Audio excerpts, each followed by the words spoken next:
तो देखिए अपन पढ़ रहे थे कौन सा चैप्टर, श्वसन व गैसों का विनिमय। ठीक है, जो श्वसन होता है उसके 5 चरण होते हैं। पहले चरण में क्या किया जाता है, श्वासन किया जाता है। श्वासन जो होता है उसके 2 प्रोसेस होते हैं, एक तो अंतःश्वसन और एक बहिश्वसन।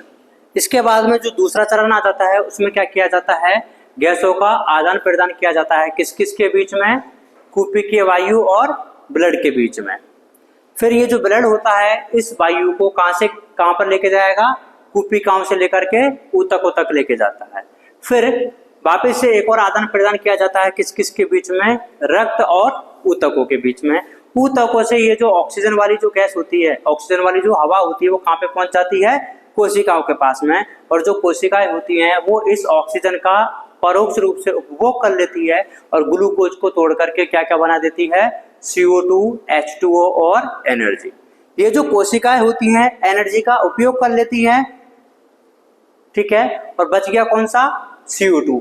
जो CO2 है वो हमारे शरीर के लिए कैसा होता है, हानिकारक गैस है, इसलिए इस CO2 को बॉडी से बाहर निकालना पड़ता है। और CO2 को बॉडी से बाहर निकालने के प्रोसेस को क्या बोला जाता है, बहिश्वसन या फिर निःश्वसन बोला जाता है। और ऑक्सीजन से भरपूर वायु को अंदर खींचना अंतःश्वसन कहलाता है। ये जो अंतःश्वसन की जो क्रियाविधि होती है, जो श्वसन की क्रियाविधि होती है, सबसे पहले जो हवा होती है या फिर जो वायु होती है वो सबसे पहले हमारे बाह्य नासा छिद्रों में आती है। बाह्य नासा छिद्रों से नासा कक्ष में प्रवेश करेगी, नासा मार्ग से होते हुए, और नासा कक्ष से फिर कहाँ पे आ जाती है, ग्रसनी में। जो ग्रसनी होती है उसके भी 2 भाग होते हैं, वैसे तो 3 होते हैं, और एक तो जो नासा कक्ष से रिलेटेड होता है उसको नासा ग्रसनी बोला जाता है, और जो मुख से रिलेटेड होता है उसको मुख ग्रसनी बोला जाता है। मुख ग्रसनी के बाद में जो हवा होती है वो किधर प्रवेश कर जाती है, कंठ में। कंठ से फिर वो श्वास नाल में, ट्रेकिया में प्रवेश कर जाती है, और ट्रेकिया से फिर ये जो हमारी T5 होती है ना, मध्य T12 होती है, तो मध्य कक्ष रूप पे कहाँ पे 2 भागों में विभाजित हो जाती है, प्राथमिक श्वसनी। ये जो प्राथमिक श्वसनी होती है वो आगे चल के और विभाजित हो जाती है, जिसको द्वितीयक श्वसनी बोला जाता है। द्वितीयक श्वसनी के बाद में तृतीयक श्वसनी, और तृतीयक श्वसनी के बाद में प्रारंभिक श्वसनिकाएं, प्रारंभिक श्वसनिकाओं के बाद में अंत्यस्थ श्वसनिकाएं, अंत्यस्थ श्वसनिकाओं के बाद में श्वसन श्वसनिकाएं, और वो कुपिकाओं में आ जाती है। तो ये जो ऑक्सीजन है वो बाह्य नासा छिद्रों से लेकर के कहां तक पहुंच चुकी है, कुपिकाओं तक पहुंच चुकी है। और इस भाग को बाह्य नासा छिद्र से लेकर के कुपिका वाले भाग को अपन ने 2 भागों में विभाजित किया था, एक तो चालन भाग या फिर संवातन क्षेत्र, और दूसरा होता है आदान प्रदान वाला क्षेत्र या फिर विनिमय क्षेत्र। चालन क्षेत्र के मैंने आपको अलग अलग काम बताए थे। पहला काम तो क्या होता है, इसको जो वातावरण की जो वायु होती है उसको कुपिकाओं तक संचारित करना या फिर लेकर के जाना। दूसरी क्या होती है, जो वायु होती है उसको शुद्ध करना। शुद्ध भी कैसे करेगी, उसमें जो मिट्टी के कण होते हैं या फिर जो भारी कण होते हैं उनसे उसको मुक्त करना। और काम क्या होता है इसका, जो आर्द्र भी कर देगी। उसके बाद में जो वायु आ रही है उसका जो तापमान है वो हमारे शरीर के तापमान के अनुकूल करना, ये इसके काम होते हैं। फिर जो दूसरा भाग होता है विनिमय भाग या फिर आदान प्रदान वाला क्षेत्र, उस पर क्या किया जाता है, गैसों का आदान प्रदान किया जाएगा। CO2 को लिया जाएगा और ऑक्सीजन को दिया जाएगा। CO2 दो, ऑक्सीजन लो। किसको, अरे CO2 ब्लड से कुपिकाओं में आएगी और ऑक्सीजन कुपिकाओं से ब्लड में जाएगी। भाई ऑक्सीजन अपने लिए कहाँ पे पहुंच गई है, कुपिकाओं में पहुंच गई है ना। अब कुपिकाओं से आगे ट्रांसफर करवाने के लिए ब्लड को देनी पड़ेगी, और उधर से कौन लेके आ रहा होगा, ब्लड CO2 को लेके आ रहा होगा। CO2 को अपन कुपिकाओं में लेंगे, कुपिकाओं से बाहर फेंकेंगे उसको। भाई ऑक्सीजन जो अपन लेते हैं पहले बाह्य नासा छिद्रों से कुपिकाओं तक पहुंच गई। कुपिकाओं में काम है क्या उसका, सेल के पास में काम है ना, तो कुपिकाओं से सेल तक पहुंचाने का काम कौन करेगा, रक्त ही तो करता है। तो रक्त में पहले उसको दे दिया। अब रक्त उधर से क्या है, CO2 बन करके आ रही होगी रक्त में। अब रक्त से पहले कुपिकाओं में आएगी, कुपिकाओं से बाहर जाएगी। तो ये CO2 इधर जाएगी और ऑक्सीजन इधर आएगी। तो ये वही वाला प्रोसेस होता है, पैसे दो जूते लो वाला। CO2 दो, ऑक्सीजन दो।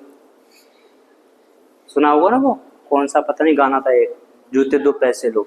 तो इसके बदले में वो, तो CO2 के बदले में ऑक्सीजन वाला प्रोसेस होता था। और मैं आपको एक आज बात बता देता हूँ कि आपकी बॉडी में 2 लंग्स पाए जाते हैं, दोनों के दोनों सॉलिड होते हैं। बोले तो ठोस होते हैं, कठोर नहीं होते हैं। ठोस होते हैं, स्पंजी होते हैं और पेशियों से रहित होते हैं। पेशियां नहीं पाई जाती तो ये संकुचन और शीतलन नहीं कर सकते हैं, और संकुचन शीतलन नहीं होगा तो सांस को अंदर कैसे ले पाएंगे। लेकिन फिर भी ले पा रहे हैं धड़ल्ले से, क्यों, कैसा पॉसिबल हो पा रहा है ये? क्योंकि आपके जो फेफड़े होते हैं, फुफ्फुस होते हैं या फिर जो लंग्स होते हैं, वो एक चैम्बर में रखे हुए रहते हैं। इस चैम्बर का नाम होता है बक्सीय पिंजरा, बॉक्स, है ना, थोरेसिक कैविटी। और इसकी जो अंदर की कैविटी है उसको थोरेसिक कैविटी बोल देते हैं। इस थोरेसिक कैविटी का जो अग्रभाग है ये कौन बनाता है? क्लेविकल बोन बनाती है। क्लेविकल बोन के और कोई भी नाम बता सकता है कि मेरे को? कॉलर बोन बोला जाता है। और कॉलर बोन क्यों बोलते हैं भाई इसको? ये देखो मेरी कॉलर बराबर इसके साथ साथ में आ रही है ना, इसलिए बढ़िया लग रहा हूँ देखो कॉलर से। तो ये क्या होगी? Collar bone. और इसी को बोला जाता है ब्यूटी बोन। क्यों? ब्यूटी, ब्यूटी, सुंदर, जैसा आप बोलते हैं ना। क्या मैं पागल हो रहा हूँ? ये बोला नहीं नहीं कि पागल बना रहा हूँ? बम्बे नहीं है, बॉम्ब नहीं, बॉन, BON, बॉन। हाँ, ब्यूटी बॉन क्लेविकल। तो बॉम्ब सुन लिया था, बॉम्ब नहीं है रे भाई, इधर ही करवाओ क्या? ब्यूटी बॉन इसलिए बोला जाता है, देखो अपन ने कॉलर तो अपना बता दिया मैंने। ब्यूटी का क्या होता है? जैसे आपने देखा होगा जो फीमेल्स होती हैं, जो गर्ल्स होती हैं, वो नेकलेस पहनती हैं, गले का हार। मैंने बोला ब्यूटी पार्लर वाला। हाँ, तो वो गले में पहनती है, तो वो पहनने के बाद में और भी ज्यादा सुंदर लगने लग जाती हैं, ब्यूटीफुल लगती हैं, इसलिए इसको क्या बोला जाता है? ब्यूटी बोन बोला जाता है। ठीक है, तो ये अग्रभाग जो बना दिया वो तो क्लेविकल ने बना दिया। पश्चभाग तनुपट डायफ्राम ने बना दिया है। और ये साइड का जो पार्श्वभाग है वो पसलियों ने बना दिया है। अधरभाग स्टर्नम ने बना दिया है। पश्चभाग अदर क्या पृष्ठभाग किसने बना दिया? वर्टिबल कॉलम ने बना दिया, रीढ़ की हड्डी ने बना दिया, कशेरुकधमनी ने बना दिया। क्लेविकल कितनी बोन होती है? अच्छा ये छोड़ो, स्टर्नम बताओ, स्टर्नम कितनी हड्डियों से मिलकर बना होता है? स्टर्नम खुद एक अकेली हड्डी है। अच्छा ये जो रिब्स होती है टोटल कितनी होती हैं? 12 जोड़ी होती हैं। जो वर्टिबल कॉलम होता है वो कितने होते हैं? वर्टिबल कॉलम 26 नहीं होते, वर्टिबल कॉलम तो एक ही होता है, 26 हड्डियों से मिलकर बना होता है। वर्टिबल कॉलम तो एक ही है ना, लेकिन कितनी हड्डियां होती है उसमें? 26 हड्डियां हो पाई जाती है। ठीक है, तो देखो अपन ने अब क्या किया कि अगर मेरे को सांस अंदर लेनी है, क्या लेनी है? सांस अंदर लेनी है। और आपको पता होगा कि जो हवा होती है, जो वायु होती है, जो गैस होती है, वो अपने अधिक प्रेशर से कम प्रेशर की तरफ आएगी। तो अगर मेरे को ऑक्सीजन से भरपूर वायु को अंदर खींचना है तो अंदर का प्रेशर कम की ज्यादा? कम करूंगा। क्या मैं एनवायरनमेंट के साथ में कोई छेड़खानी कर सकता हूँ? क्या नहीं कर सकता। क्या मैं वातावरण को बोल सकता हूँ कि भाई साहब थोड़ी देर के लिए मेरे को सांस अंदर लेनी है तो आप अपना टेम्परेचर थोड़ा सा बढ़ा दो ना? टेम्परेचर क्या प्रेशर, ऐसा पॉसिबल है क्या? नहीं है। तो पॉसिबल क्या है कि मैं खुद की बॉडी का प्रेशर कम करूं। लेकिन कैसे कर पाऊंगा? खुद की बॉडी का मतलब क्या है? लंग्स का, फेफड़ों का, फुफ्फुस का करना है। और वो तो मैंने अभी बता दिया, तो उसमें तो पेशियां ही नहीं होती है, तो स्वतः संकुचन और स्वतः सृजन की तो क्षमता ही नहीं भाई साहब में। तो ये कैसा करना पड़ेगा कि जिस पिंजरे के अंदर ये रखे हुए हैं ना, उस पिंजरे में ही हम क्या कर देंगे? खलबली मचा देंगे। और उसमें जो भी खलबली मचेगी, मतलब आयतन ज्यादा तो लंग्स का भी आयतन ज्यादा, प्रेशर कम तो लंग्स का भी प्रेशर कम। और हम चाहते क्या है कि लंग्स का प्रेशर कम हो जाए। तो लंग्स का प्रेशर कम करने के लिए मेरे को क्या करना पड़ेगा? वॉल्यूम बढ़ाना पड़ेगा। और वॉल्यूम कैसे बढ़ा सकता हूँ मैं? प्रेशर कम करना ना, अंदर लेना है, तो ज्यादा से कम भी होएगी, तो अंदर का प्रेशर कम करना है। अंदर का प्रेशर कम हो सकता है जब आयतन बढ़े। और आयतन कैसे बढ़ेगा वो देखिए आप। मैं नॉर्मल दिख रहा हूँ आपको? हाँ, नॉर्मल मतलब ये कोई भी अभी मूवमेंट नहीं हो रहा है। क्या मैं सांस ले रहा हूँ क्या अभी? मना कर रहा है, इधर गिर जाऊंगा, नहीं दूंगा तुम्हें। ठीक है, तो सांस ले रहा हूँ। क्या मैं इस सांस को और बलपूर्वक ले सकता हूँ क्या? तो देखो जब मैं बलपूर्वक सांसें लूंगा, ले लूं क्या? बोलो, तुम कहते हो तो ले लेता हूं। तो जैसे ही मैंने बलपूर्वक सांस ली तो आप मेरी देखो ये थोरेसिक, इसको वक्षीय क्या बोला जाता है? ये थोरेसिक कैविटी। और नीचे जो होती है डायफ्राम के नीचे वो होती है उदर हुआ, ये क्या होती है? वक्षीय हुआ। तो ये जो वक्ष वाला जो रीजन है मेरा, इसमें देखिए क्या क्या मूवमेंट होते हैं। तो जैसे ये क्या है? डायफ्राम था। डायफ्राम नॉर्मली कैसा होता है? गुंबद आकार का होता है। कैसा होता है? गुंबद आकार का होता है। और जब मैंने इसमें क्या करवाया? संकुचन करवाया। क्या करवाया? संकुचन करवाया। तो ये हो जाता है चपटा। कैसा हो जाएगा? चपटा।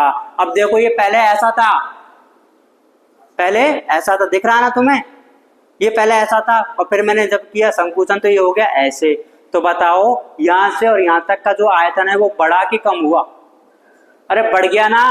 तो आयतन बढ़ गया तो प्रेशर है कम हो जाएगा। लेकिन अभी इतने से प्रेशर से काम चलेगा नहीं, अभी तो मैं और ज्यादा कम करूंगा। देखो और क्या है मेरे पास में, ये पसलियां हैं और ये उरोस्ती है। तो देखो मैं सांस ले रहा हूं, ले लू ना। जैसे ही मैंने सांस लिया तो देखो ये जो मेरी पसलियां थी वो आ गई है ऊपर की तरफ, और ये जो उरोस्ती थी वो आ गई है बाहर की तरफ। तो देखो इसकी वजह से नीचे डायाफ्राम था, इसमें लिखा हुआ होगा ना कहीं भाई, जब डायाफ्राम में मैंने गति करवाई तो क्या हो गया, ये देखिए जब इंस्पायर किया तो जो डायाफ्राम था वो चपटा हो गया है। डायाफ्राम चपटा तो ऐसे और ऐसे आयतन बढ़ गया, ऐसे आयतन बढ़ गया अग्र और पश्चिम दिशा में। और जैसे ही मैंने पसलियों में और उरोस्ती में संकुचन करवाया तो ऐसे ऐसे आयतन बढ़ गया। ऐसे ऐसे आयतन किससे बढ़ा, डायाफ्राम से। ऐसे ऐसे आयतन किससे बढ़ा, पसलियों से और स्टर्नम से बढ़ गया। तो ऐसे भी आयतन बढ़ गया और ऐसे भी आयतन बढ़ गया, तो टोटल ओवरऑल आयतन बढ़ गया। और आयतन बढ़ गया तो दाब कम हो गया। करना तो यही था ना, दाब कम है तो वातावरण से ऑक्सीजन से भरपूर वायु दौड़ी दौड़ी कहां पे चली आ जाएगी, शरीर के अंदर। शरीर के अंदर में भी कहां पे पहुंच जाएगी, कूपी गांव में। बताओ इस ऑक्सीजन का जो काम है वो कूपी गांव के अंदर है क्या, नहीं है? रक्त में भी नहीं है, कहां पे है, कोशिकाओं के अंदर है। तो मेरे को अब इसको कहां पे पहुंचाना पड़ेगा, कोशिकाओं के। अच्छा कोशिकाएं कहां पे मिलेंगी, ऊतकों के पास में, ऊतकों के अंदर ना, क्योंकि कोशिकाएं मिलकर ये तो क्या बना रही है, ऊतक बना रही है। तो अब इस ऑक्सीजन को मैं किस में भेज देता हूं, ब्लड में। गया ब्लड में, ब्लड इसको कूपिकाओं से लेकर के कहां पे छोड़ देगा, ऊतकों के पास में। ऊतकों से कोशिकाओं में, कोशिकाएं ऑक्सीजन को यूज करेगी कि आ गई तू ले काम पे लग। काम क्या है, ग्लूकोज को तोड़ने का काम। ठीक है जनाब, अभी करते हैं काम। काम फ्री किया, काम फ्री हुआ तो क्या बना दिया उसने, CO2 बना दिया। देखिए ये तेरे को बनाने को किसने बोला है, कि मेरे को बोला नहीं है, लेकिन अगर ये प्रोसेस होगा तो ये तो बनेगा ही बनेगा। जैसे केमिस्ट्री में कोई रिएक्शन होती है, एक तो उत्पाद बन जाता है मुख्य उत्पाद, और उसके पास में सह उत्पाद भी तो बन जाते हैं, साइड प्रोडक्ट। उनका तुम्हारा टारगेट होता है कि बनाने का, लेकिन नहीं। अरे माँ बाप जाएंगे कहीं तो बच्चे तो आएंगे ना साथ में। जैसे किसी को न्योता आता है जिमने का, जिमने का न्योता आता है कि बड़े बड़े ही आएंगे, भाई छोटों का क्या घर पे, है ना। अब यार माँ बाप जा रहे तो बच्चे तो आएंगे ना, किसको क्यों ले आए। ये नॉर्मली अभी जैसे आज का ट्रेंड चल रहा है किट्टी पार्टी का, किट्टी पार्टी में क्या वो महिलाएं जाती हैं। अब छोटे छोटे बच्चों को क्या छोड़ के जाए कि महिलाएं की एंट्री है। तो ऐसे प्रोसेस क्या होता है कि जब एनर्जी बनेगी तो CO2 भी बनेगा। अब CO2 लेकिन क्या शरीर में दिक्कत करता है, तो इसको दिक्कत करने वाले को क्या करना पड़ेगा, बाहर निकालना पड़ेगा। तो जैसे जैसे जिस जिस रास्ते से ऑक्सीजन को अपन ने अंदर भेजा था उसी रास्ते से CO2 को बोलते हैं कि गेट लॉस्ट हो जा, ये क्या हो जाती है, बाहर निकाल दी जाती है। अच्छा एक और बात कि देखो जब अपन हवा को अंदर लेते हैं, किसको लेते हैं अपन, हवा को अंदर लेते हैं, तो हवा पहले कहाँ पे गई, बाह्य नासा छिद्रों में गई, फिर हमारे नासिका कक्ष में चली गई, फिर हमारे आंतरिक नासा छिद्रों से हुए तो ये ग्रसनी में चली जाती है, ग्रसनी से ट्रेकिया में चली जाती है। तो ये जो ग्रसनी होती है इसको बोला जाता है भोजन तथा वायु के लिए उभयनिष्ठ मार्ग। क्या बोला जाता है, भोजन तथा वायु के लिए उभयनिष्ठ मार्ग। इसका मतलब खाना भी खाओगे तो भी ग्रसनी में जाएगा, और हवा सांस लोगे तो भी वो किस में से जा रही है, ग्रसनी में जा रही है। लेकिन कई बार क्या हो जाता है कि जो अपन खाना खाते हैं ना वो नाक से बाहर आ जाता है, नॉर्मली नहीं है तो कभी वोमिटिंग वगैरह हुई है या फिर कोल्ड ड्रिंक वगैरह पीते हैं तो आ जाता है। ऐसा क्यों हो पा रहा है, इसका मतलब हमारी जो नोज है, मतलब नासिका कक्ष और जो मुख गुहा है, नासा गुहा और मुख गुहा के बीच में कोई ना कोई तो क्या है, जोड़ने वाली एक संरचना है जो इन दोनों को क्या कर रही है, जोड़ रही है। और जोड़ने वाली संरचना का नाम मैंने बताया था आपको, क्या फिंगर लाइक स्ट्रक्चर पाई जाती है। उस फिंगर लाइक स्ट्रक्चर का नाम होता है यूवुला। क्या बोलेंगे, यूवुला। तो यूवुला क्या कर देता है, ऊपर का जो कैविटी है उसको ऐसे बंद कर देता है। कब करेगा बंद, हमेशा बंद रखेगा क्या, हमेशा ही अगर बंद रख दिया तो सांस कैसे लोगे फिर। तो वो जब आप कोई भी चीज निगलते हो, अच्छा एक बात बताओ, या तो पानी पियोगे या फिर खाना खाओगे, निगलने का यही तो है ना। हवा को निगलते हैं क्या अपन, हवा को नहीं निगलते। तो खाना और पीना तो वो जाएगा। तो खाना पीना जाना किधर चाहिए, भोजन नाल में कि श्वास नाल में, भोजन नाल में।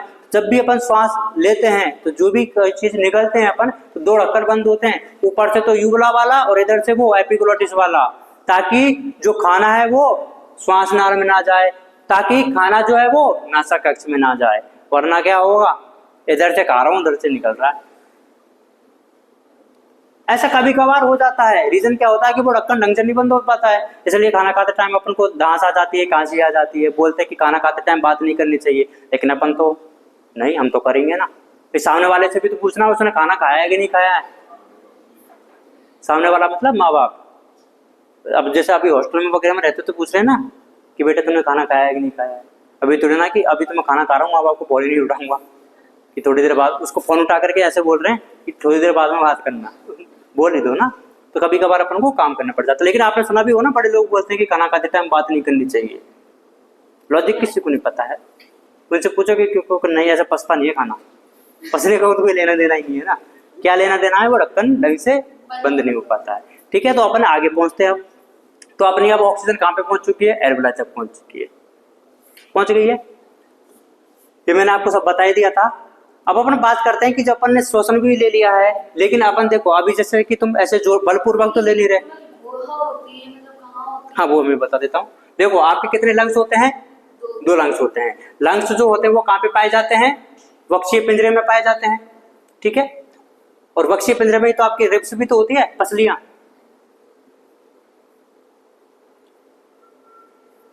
ये देखो, एक ये फेफड़ा, एक ये फेफड़ा, एक ये फेफड़ा, एक ये फेफड़ा।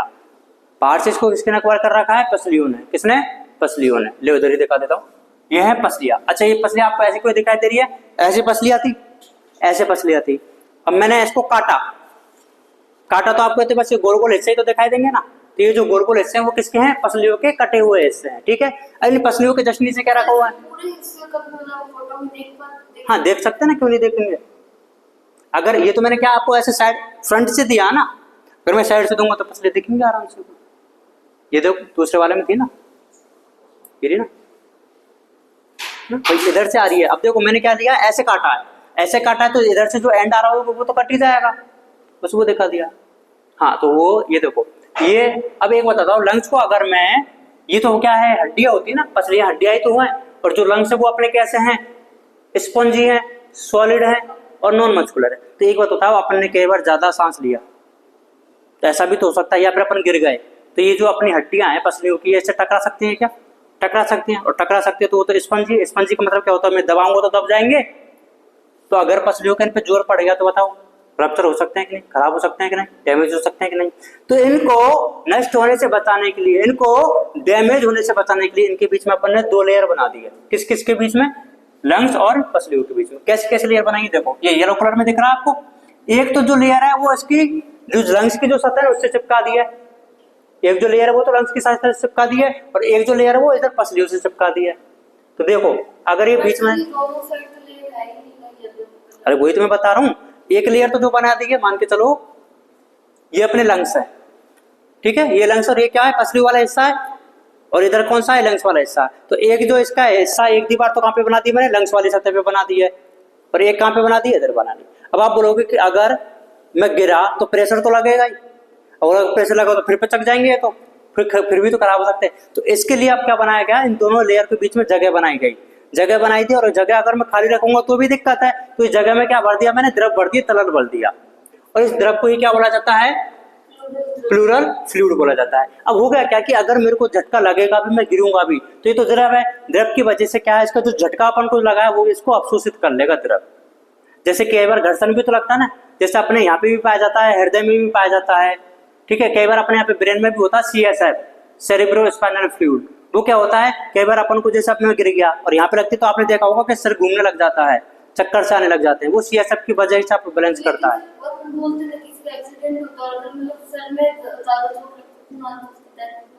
वो तो क्लॉट बन जाता है,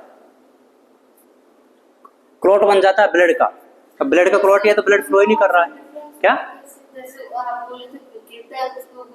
नहीं गिरना, जैसे कि मैं बताऊं, जैसे कि अपन वो कौन से वो खेल वगैरह आते हैं, उसमें आपको चक्कर वाला आता है, घूमते नहीं क्या, डॉलर वाला आता है, या फिर अपन ऐसे एक दूसरे हाथ पकड़ के चक्कर काटते हैं, चक्कर काटते हैं और अपन को एक साथ फिर अपन रुके तो पता वो अपना शरीर फिर भी घूमता रहता है। तो अपन को बैलेंस करने का काम करता है CSF करता है वो। तो अपना जैसे आपने देखा भी होगा कि अपन क्या ही, जैसे अगर चक्कर ज्यादा ही खा ले तो अपन को उल्टी वगैरह भी आने लग जाती है, वो क्या है, सारा काम यहीं से होता है, ब्रेन वाले पार्ट से।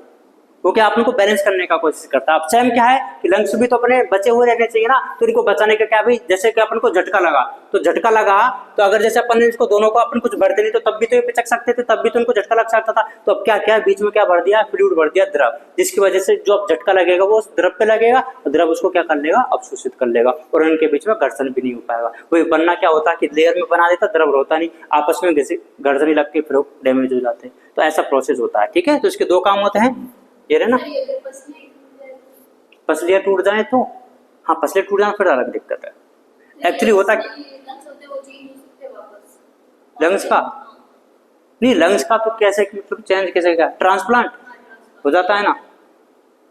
ऐसे तो एक जो है जैसे फाइब्रोसिस हो जाता है, जैसे कि जो ये लोग होते हैं ना, क्या ये मिट्टी वगैरह के उसमें काम करते हैं, मिट्टी में या फिर माइंस वगैरह में काम करते हैं, उनके इसके जो लंग्स होते हैं ना, जैसे कि अपना लिवर सिरोसिस सुना है, जो अपना यकृत होता है, जैसे जो ज्यादा एल्कोहल वगैरह कम यूज करते हैं उनका लिवर खराब हो जाता है।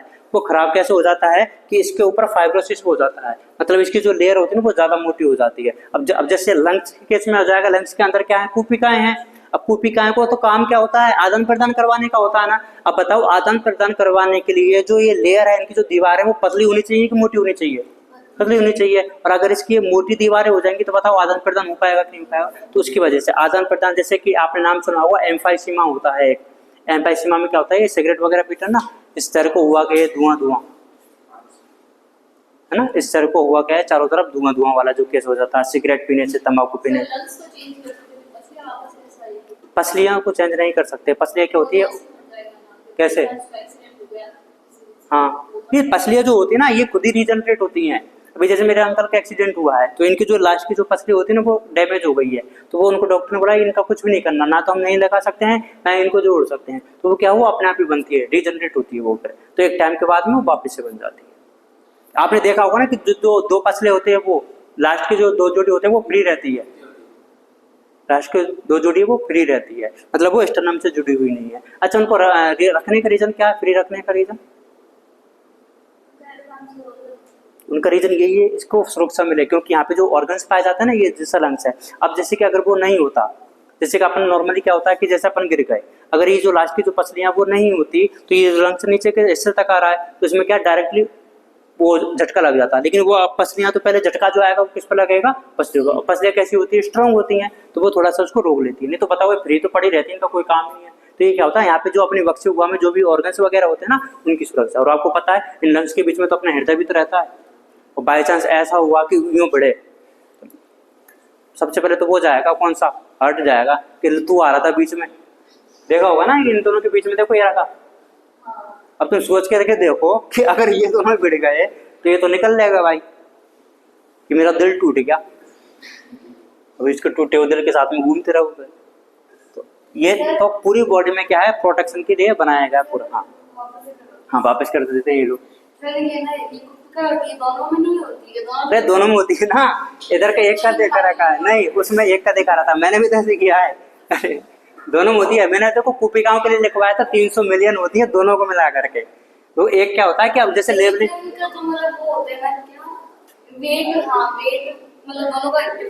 हाँ थोड़ा सा ही डिफरेंस है वो, क्योंकि एक में 3 लोब है, एक में लोब ज्यादा है ना, इसमें 3 लोब, इसमें 3 लोब है और इसमें 2 लोब है इसलिए।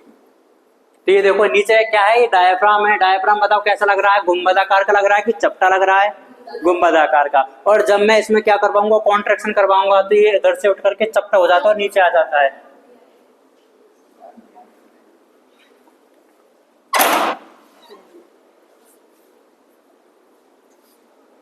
क्लास में किसका काम कंप्लीट है? तो अगर मेरे को श्वसन करना है तो डायफ्राम को चपटा करवा देंगे, और डायफ्राम जैसे चपटा हो जाएगा, देखो ये पहले ऊपर था अब नीचे चपटा हो जाएगा, तो बताओ ऐसा हो गया है, ऐसा हो गया तो बताओ जो आयतन था वो बढ़ गया है, और आयतन बढ़ जाएगा तो प्रेशर कम, और प्रेशर कम तो बाहर की वायु अंदर आ जाती है। ठीक है, अब देखो ये तो सब क्या कर रहे हैं अपन, नॉर्मल प्रोसेस है कि जो अपन ने अंतर श्वसन किया वो 2 सेकंड के लिए होता है, और जो बहिः श्वसन किया वो 3 सेकंड के लिए होता है। ठीक है, तो 5 सेकंड में एक श्वसन हो जाता है अपन से। ठीक है, तो अगर मैं 1 मिनट का हिसाब मांगू आपसे, तो अगर कोई भी चीज है 5 सेकंड में हो रहा है तो 60 सेकंड में कितनी बार हो पाएगी वो, 12 बार।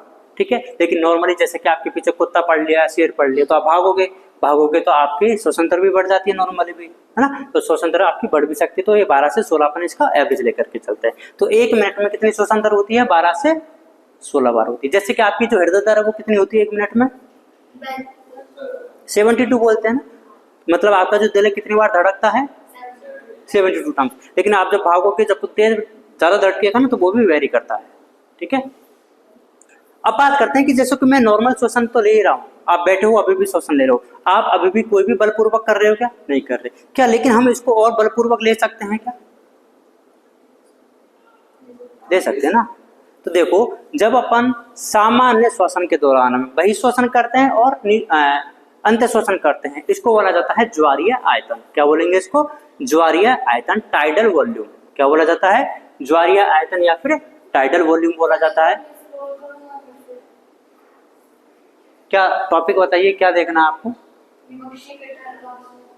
हाँ ठीक है।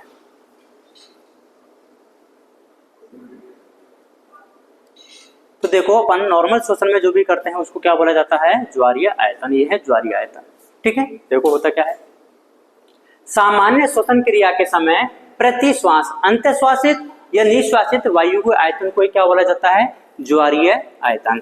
नॉर्मल मैंने सांस ले रहा हूँ, अभी जो तुम जिस कंडीशन में ले रहे हो ना, अभी मैं बोलते बोलते भी तो सांस ले रहा हूँ ना, तुम बैठे बैठे भी तो सांस ले रहे हो ना। कोई जोर लगा रहे हो क्या? नहीं। कोई बल लगा रहे हो क्या? नहीं। इस तरह का जो श्वसन होता है उसको क्या बोला जाता है? ज्वारीय श्वसन। सामान्य श्वसन क्रिया के समय प्रति श्वास अंतःश्वासित और बहिश्वसित की गई वायु के आयतन को क्या बोला जाता है? ज्वारीय आयतन बोला जाता है। और ये 500 मिली होता है। अभी जो 500 मिली ml होता है वो प्रति श्वास होता है कि प्रति मिनट होता है?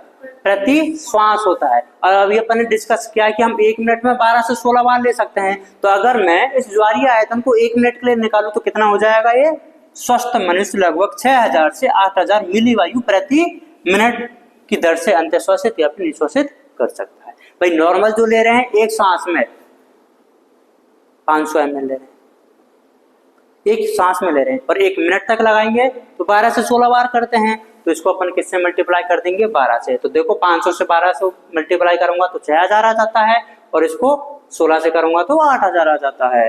तो इसको क्या बोल दिया जाता है? ज्वारीय आयतन। अब एक और चीज, क्या हम सामान्य श्वसन के उपरांत और नहीं ले सकते क्या? लेकर के दो बलपूर्वक। मैं नहीं देख रहा हूं, आप ले सकते हो। मेरे से शर्म आ रही हो तुम्हें? चलो कोई बात नहीं, मुझे शर्म नहीं आती, मैं बताता हूँ। देखो ये नॉर्मल कर रहा था मैं ना, ये लिया मैंने, बलपूर्वक है। अंतःश्वासित क्या है कि बहिश्वासित क्या है? अंतःश्वासित किया है। क्या मैं और भी तो कर सकता हूँ ना?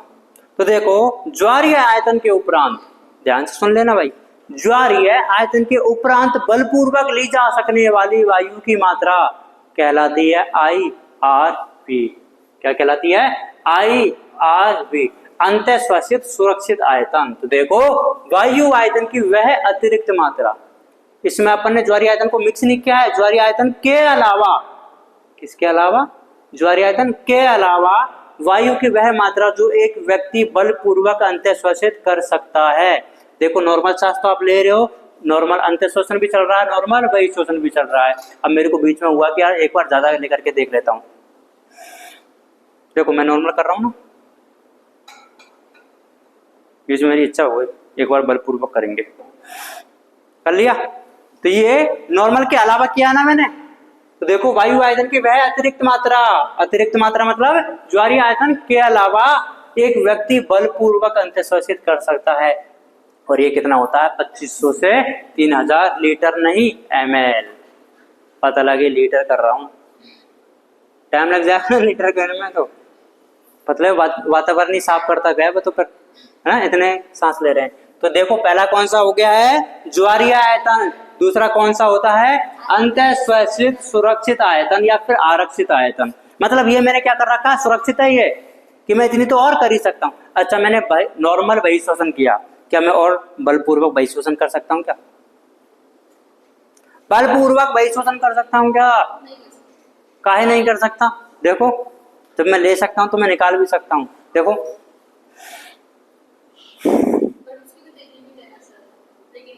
नहीं, तो मैंने लिमिट की तो बात नहीं करी, मैंने कहा कर सकते हैं कि नहीं कर सकते। जैसे इसकी भी कितनी लिमिट थी, 2500 से 3000। क्या एक सांस का ही है सारा? हाँ, ये देखना एक सांस था, देख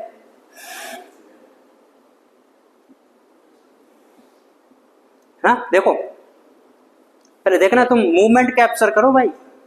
ये देखो मैं नॉर्मल कर रहा हूँ, क्योंकि अगर तुम्हें फील नहीं होगा तो फिर ये तो रटने में लगे रहोगे। देखो मैं नॉर्मल कर रहा हूँ, यह है बलपूर्वक, मतलब ये IRV हो गया, अंतःश्वसित सुरक्षित आयतन। ये मैंने नॉर्मल निश्वसित कर दिया। अब मैं नॉर्मल के अलावा और बहिश्वसित कर सकता हूँ, देखो कर दिया। यह ERV, मतलब कि वायु आयतन की वह अतिरिक्त मात्रा, ये अतिरिक्त मात्रा है, उसको साथ में नहीं किया है। वायु आयतन की वह अतिरिक्त मात्रा जो एक स्वस्थ व्यक्ति बलपूर्वक निश्वसित कर सकता है, उसी को क्या बोल दिया जाएगा, ERV। क्या बोल देंगे, ERV, बहिश्वसित या फिर निश्वसित सुरक्षित आयतन। मतलब मैं नॉर्मल बहिश्वसन करने के बाद में भी थोड़ा बहुत आयतन तो मेरा अंदर आरक्षित है, सुरक्षित है, जिसको मैं और निकाल सकता हूँ। समझ गए क्या? अब एक बात बताऊं, मैं कितना भी जोर लगा लूं, कितना भी बल लगा लूं, क्या मेरी फेफड़ों की कूपिकाओं को मैं एकदम खाली कर सकता हूं क्या? Is it possible? Not possible, कि इम्पॉसिबल है, ये है ही नहीं सकता। अगर मैंने जीवन में अगर मैंने एक भी सांस ले ली तो ये इम्पॉसिबल हो जाता है। जो बच्चे पैदा होते हैं ना बच्चे पैदा, अरे होते हैं कि नहीं होते? तो अगर उन्होंने पैदा होते ही एक भी सांस ली है तो उनकी कूपिकाओं में अपशिष्ट आयतन रह जाता है। मतलब अपशिष्ट आयतन आप देखो क्या होता है भाई, तुम्हें पहला अपन ने कौन सा पढ़ा है, ज्वारीय आयतन, दूसरा अंतःश्वसित सुरक्षित आयतन, तीसरा निश्वसित सुरक्षित आयतन। अब मैंने देखो वायु की वह मात्रा, ध्यान से सुनिए, वायु की वह मात्रा जो बलपूर्वक निश्वसित करने के पश्चात, वायु की वह मात्रा जो बलपूर्वक निश्वसित या फिर बलपूर्वक बहिश्वसित करने के पश्चात हमारी फेफड़ों की कूपिकाओं में रह जाती है। Amount of air that remain inside the alveoli of the lungs after forceful expiration, that is known as residual volume, अपशिष्ट आयतन। नहीं समझे? वायु की वह मात्रा जो बलपूर्वक अंतःश्वसित के बहिश्वसित करने के बाद में भी हमारी फेफड़ों की कूपिकाओं में रह जाएगी, और जो रह जाएगी वो हमेशा के लिए रह जाएगी। तो देखो अपशिष्ट आयतन या फिर रेजिडुअल वॉल्यूम, वायु का वह आयतन, किसका आयतन, वायु का वह आयतन जो बलपूर्वक निःश्वसन करने के पश्चात फेफड़ों में शेष रह जाता है, और इसका औसत कितना होता है, 1100 से 1200 होता है। तो चार कौन कौन से हैं? पहला ज्वारीय आयतन, दूसरा अंतःश्वसित सुरक्षित आयतन, तीसरा बहिश्वसित सुरक्षित आयतन, और चौथा कौन सा है, ये अपशिष्ट आयतन। तो चार तो आयतन हो गए, क्या हो गए, चार तो आयतन हो गए। अब मैं आपको बताने जा रहा हूँ क्या क्षमताएं, क्या क्षमताएं। हाँ, बच्चे वाला ही होता है। देखो कई बार क्या हो जाता है ना, कि जैसे कि किसी बच्चे का जन्म हुआ, ठीक है, और उसके मदर को बोला गया कि आपका जो बच्चा था वो मरा हुआ पैदा हुआ है, ठीक है, लेकिन उसकी जो माँ है वो बोल रही है कि नहीं डॉक्टर साहब तुम झूठ बोल रहे हो, मैंने अपने बच्चे की जो धड़कनें हैं वो महसूस करी हैं, मेरे बच्चे ने, किसके बच्चे ने, उसके बच्चे ने उसकी पेट में लात मारी थी, लात मारी तो बच्चा जिंदा है कि मर गया, जिंदा है, ठीक है, और मैंने बच्चे की सांस को भी महसूस किया, मतलब वो लात पड़ी थी ना, कि वो लात मेरे को पड़ी है, तुम्हें क्या पता है। तो वो अब इसका पता कैसे लगाएगा कि माँ झूठ बोल रही है कि डॉक्टर झूठ बोल रहा है। इसका पता लगाने के लिए क्या पता लगाया जाएगा, उसके लंग्सों को निकाला जाएगा, उसके फेफड़ों को निकाला जाएगा। अब मर तो क्या यही है, तो अब तो निकाल सकते हैं भाई, पता लगाना पड़ेगा ना कि सच कौन है झूठ है। तो सच का सच और झूठ का झूठ करने के लिए उसके लंग्स को निकाला जाएगा और पानी में रखा जाएगा। अब एक बात बताओ, अगर वो जन्म के बाद में अगर जिंदा हुआ था तो इसका मतलब उसने सांस तो ली होगी। तो मैंने अभी क्या बोला, अगर किसी ने पैदा होते ही एक सांस भी लिया है तो उसके अंदर क्या, लंग्स के अंदर क्या मिलेगा, आरवी मिलेगा, अपशिष्ट आयतन मिलेगा। और अगर उसके लंग्स के अंदर आरवी है तो बताओ लंग्स फूले हुए रहेंगे कि सिकुड़े हुए रहेंगे, फूले हुए रहेंगे ना, क्योंकि आयतन ये तो देखो कभी भी निकाल नहीं सकते ना। अब कुछ कुछ आयतन अंदर है तो बताओ उसको मैं पानी में रखूंगा तो वो ऊपर तैरेंगे कि डूब जाएंगे, तैरेंगे। और अगर वो माँ के पेट के अंदर ही अगर मर गया होगा तो मतलब बाहर आकर के सांस उसने ली नहीं है। अरे मरा बच्चा सांस ले सकता है क्या? नहीं लिया। अगर उसके अंदर सांस नहीं ली है तो बताओ फेफड़ों के आयतन या आपसी आयतन रहेगा क्या? नहीं रहेगा। तो पानी में रखेंगे तो वो डूब जाए। तो इससे पता लगाया जाता है कि बच्चा मरा हुआ पैदा हुआ है कि पैदा होने के बाद में मारा है। बच्चे करते हैं ना, करते क्यों नहीं? सब कुछ प्लेसेंटा के थ्रू ट्रांसफर किया जाता है।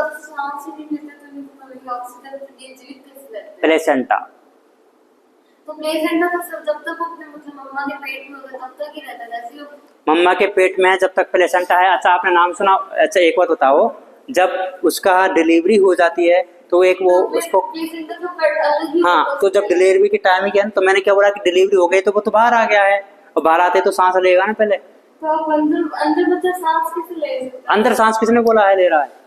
अंदर तो उसके लंग्स काम ही नहीं करते हैं। अंदर तो ऑक्सीजन, अब बताओ उसको चाहिए क्या? ऑक्सीजन चाहिए। हाँ मतलब क्या चाहिए क्या उसको? ऑक्सीजन चाहिए ना। अरे जिंदा रहने के लिए श्वसन चाहिए, क्या चाहिए? ऑक्सीजन चाहिए। तो ऑक्सीजन कौन दे रहा है उसको? प्लेसेंटा के थ्रू। प्लेसेंटा का और काम ही क्या है? यहाँ से मदर के ब्लड से ऑक्सीजन उसको पहुंचाएगा।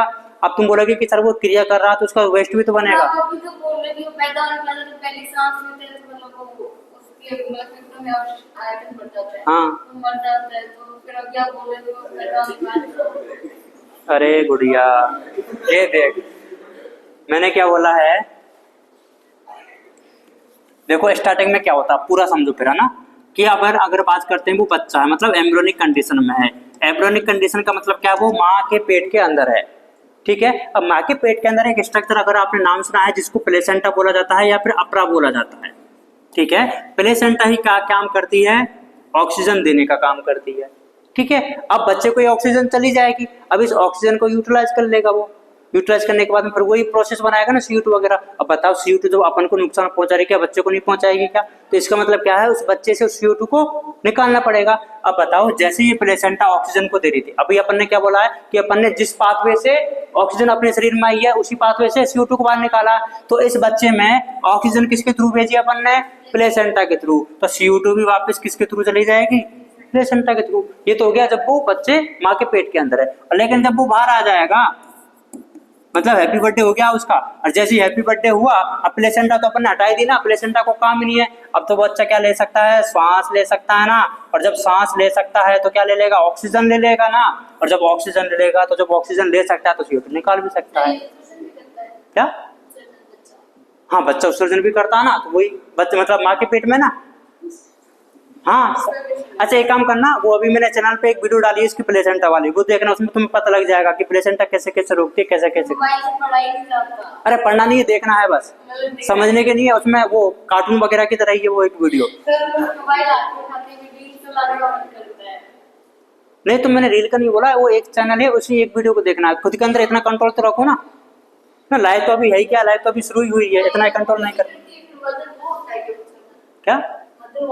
वो तो उसकी नोजिया वगैरह होती है। ये तो क्या होता है एक्सक्रीशन वगैरह तो प्लेसेंटा के थ्रू उसके ब्लड में ही आ जाता है। मदर को खुद को ही नहीं पता लगता वो तो क्या है, ठीक है। अब देखो प्लेसेंटा का काम है ये। प्लेसेंटा में क्या आर्टरी वेंस वगैरह सब कुछ होती है। अपन को इतना इजी लगता है कि सब कुछ यूं हो जाता होगा, उसमें भी धमनियां पाई जाती हैं, सिराएं पाई जाती हैं, ऑक्सीजन के लिए अलग है, CO2 के लिए अलग है। तो ये जो होते हैं ना, बच्चे का जो जन्म होता है, भ्रूणी परिवर्तन होता है, इतना इजी नहीं होता है, पूरा प्रोसेस बनाया जाता है। फिर आपने देखा होगा अपने जो ये नाभि होती है, नाभि क्या पार्ट है ये क्या होता है? देखो अब तुमने ये टॉपिक शुरू कर दिया, तो ये तो क्या है? बच्चा है, बच्चा बोले तो एम्ब्रियो, और ये क्या है? मदर है। मदर और बच्चे को कनेक्ट करने वाली स्ट्रक्चर का नाम क्या है? प्लेसेंटा है, ठीक है। ये प्लेसेंटा है, प्लेट लाइक स्ट्रक्चर होती है, ठीक है। अब ये देखो प्लेसेंटा है, ठीक है। अब ये जो प्लेसेंटा भी है ना वो डायरेक्टली कनेक्ट नहीं है। मान के चलो ये क्या है? बच्चा है, ये क्या है? मदर है। तो ऐसे ऐसे है। तो अब होता क्या है कि प्लेसेंटा डायरेक्टली कनेक्ट नहीं है। प्लेसेंटा भी खुद किसके थ्रू कनेक्ट रहती है? ऐसे एक रज्जू पाया जाता है, और इस रज्जू को क्या बोला जाता है? नाभि रज्जू, अम्बिलिकल कॉर्ड। क्या बोला जाता है? Umbilical cord. तो जब बच्चे की जब डिलीवरी की जाती है, आपने अगर नोटिस किया हो, कोई वीडियो में देखा हो, तो कट लगाया जाता है। काटा किसको जाता है? इसको। तो अगर ये कटेगा तो देखो एक हिस्सा तो इसका किसके साथ में है? बच्चे के साथ में जुड़ा हुआ है, और दूसरा किसके साथ में? प्लेसेंटा के साथ में। तो प्लेसेंटा तो खुद ही बाहर आ जाती है, प्लेसेंटा तो खुद ही बाहर आ जाएगी ना। तो जो प्लेसेंटा बाहर आ जाएगी तो जो प्लेसेंटा जो चिपका हुआ है बताओ वो तुम्हें देखने को मिलेगा कि नहीं मिलेगा? प्लेसेंटा में जाकर के देख सकते हैं। लेकिन अपने जो ये नाभि रह जाती है वो कौन सा वाला भाग है, इस नाभि रज्जु का भाग है जो बच्चों में उसको कनेक्ट करके रख रहा था। अभी हमारी बॉडी में नाभि रहती है, उसका कोई काम भी नहीं है, वो तो बच्चे में काम था ना। लेकिन उसका क्या, वो अब एक बात बताओ, कोई बच्चे में वो जन्म के समय से वो उपस्थित थी तो उसको कट करेंगे तो उसका निशान तो रह ही जाएगा ना, वो निशान है वो। क्या एक ढक्कन थोड़ी ना कि खुल जाएगा।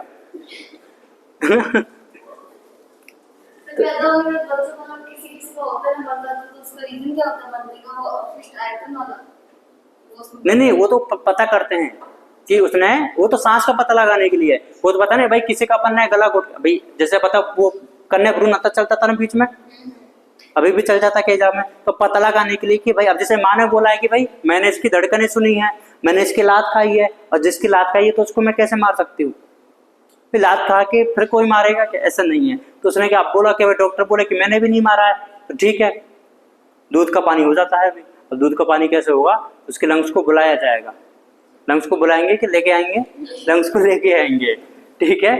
क्या ऐसा थोड़ी क्या है लंग्स भैया आ जाओ थोड़े, लंग्स को लेकर आएंगे, पानी में रखेंगे, उससे वो पता लगाया जाता है कि वो मरा हुआ था कि जिंदा हुआ था। ये क्लिनिकल असेसमेंट होता है ना, जब आप MBBS कॉलेज में पहुंच जाओगे तो आप सब पता बताया जाएगा कि कैसे क्या होता है। लंग्स तो मिलेगी, तो बॉडी तो मिलेगी, उसको लंग्स देखना बढ़िया सेट। अभी जैसे तेरे को लग रहा था ना कि कौन किधर है, सब उसमें देखेगा, लेकिन उसके लिए वहां तक पहुंचने के लिए क्या करनी पड़ती है, मेहनत। नहीं करते मेहनत, हाँ तो नीट क्रैक करने के बाद में MBBS करना पड़ता है ना।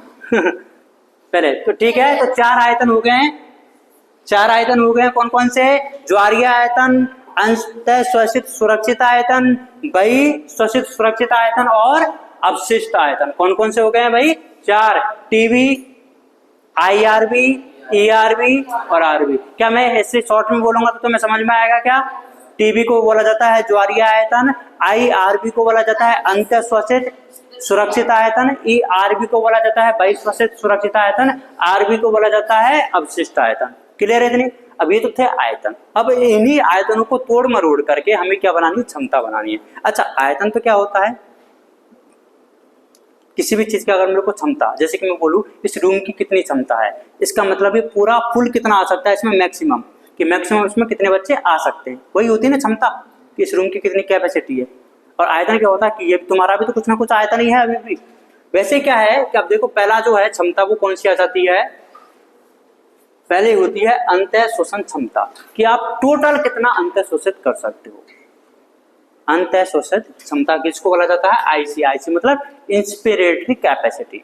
अब इसमें क्या आएगा, टोटल। टोटल का मतलब क्या है कि अपन ने सामान्य शोषण भी तो ले सकते हैं और सामान्य शोषण के उपरांत भी ले सकते हैं। तो सामान्य शोषण में जो ले रहे थे वो क्या था, TB था ना।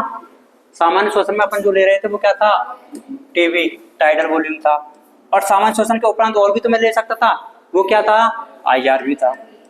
तो IC बराबर TB प्लस IRB। अब एक बताओ निश्वसन क्षमता, मतलब मैं टोटल कितना बाहर निकाल सकता हूं। तो बताओ मैं नॉर्मल भी तो निकाल सकता हूं, नॉर्मल में क्या हो जाएगा, TB और जोर लगा के अरे ERB, तो माहौल में ही आ जाते हो रे। फिर है FRC। ये दोनों क्लियर, ऊपर वाले क्लियर है क्या, टोटल आयतन जो कि बाहर निकाला जा सकता है, दैट इज नोन एज निश्वसन क्षमता। और टोटल आयतन जो अंदर खींचा जा सकता है वो होता है अंतःशोषित क्षमता। ये लिखना पड़ेगा अभी, है ना, बैक पैक कर रहे हो। एक होती है फिर क्रियाशील अपशिष्ट आयतन। क्या होता है, क्रियाशील अपशिष्ट आयतन। ये दोनों इंपॉर्टेंट है, ध्यान से सुनिए। नॉर्मल बहिर्शोषण के बाद में हमारे फेफड़ों में बची रह जाने वाली वायु की मात्रा, किसके बाद में, नॉर्मल बहिर्शोषण के बाद में। तो बताओ नॉर्मल के बाद में क्या क्या चीज रह जाएगी। क्या नॉर्मल के बाद में मैं बलपूर्वक निशोषण नहीं कर सकता था, क्या कर सकता हूँ ना। तो एक तो वो रह गई है, और मैंने उसको भी अगर निकाल दिया तो RB तो हमेशा हमेशा ही रहेगी। देखो वापिस से सुनो, FRC बता रहा हूँ ना, क्रियाशील अपशिष्ट क्षमता। इसका मतलब क्या होता है, सामान्य बहिर्शोषण के उपरांत, किसके बाद में, सामान्य बहिर्शोषण के उपरांत फेफड़ों में रह जाने वाली या फिर बची हुई वायु की मात्रा इज नोन एज क्रियाशील अपशिष्ट आयतन। तो देखो नॉर्मल के उपरांत कौन कौन सी रह जाएगी? नॉर्मल के उपरांत क्या मैं बलपूर्वक भी तो निकाल सकता था ना, तो बलपूर्वक निकाली जा सकने वाली जो वायु की मात्रा वो कौन सी होती है? ERV होती है। अब बताओ अगर मैंने वायु बलपूर्वक निकाल भी दिया है तो उसके बाद में भी तो कुछ ना कुछ अंदर रह ही जाएगा, वो क्या होती है? RV होती है। तो ERV प्लस RV। जैसे सामान्य नहीं ऐड करेंगे आप, अभी तो स्टार्टिंग में बोला था ना सामान्य। देखो इन दोनों में, इस दोनों में मैंने एक डेफिनेशन भी तो सुनो ना।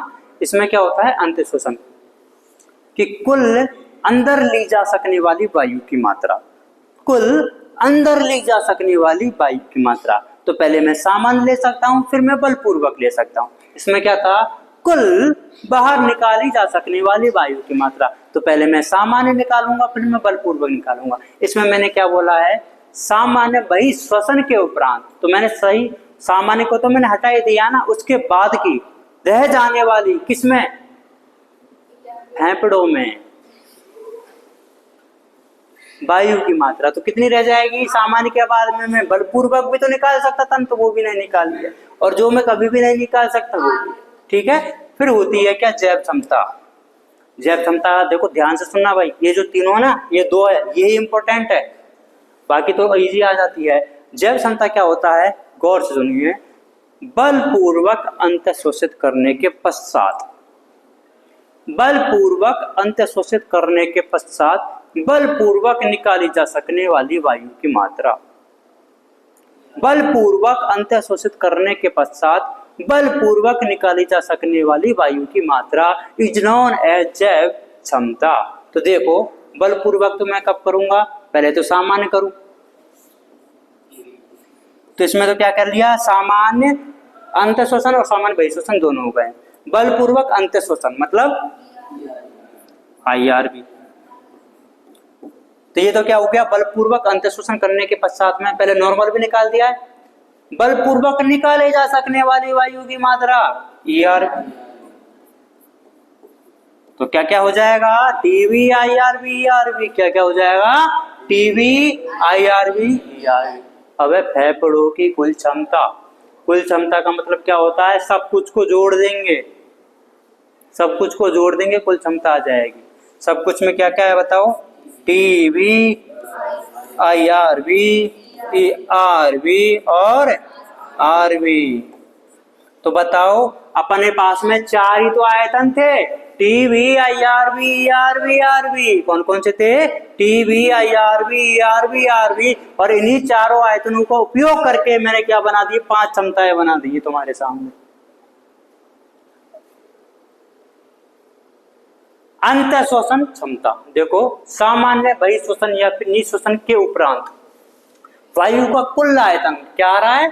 कुल आयतन जो एक व्यक्ति अंतःश्वासित कर सकता है।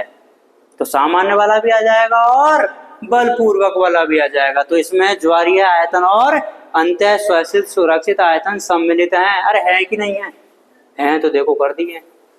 फिर है निःशोषण क्षमता, सामान्य अंतःशोषण के बाद में कुल आयतन जो मनुष्य निःशोषित कर सकता है, कर दिया। तो इसमें देखो ज्वारीय आयतन और निःशोषित सुरक्षित आयतन है।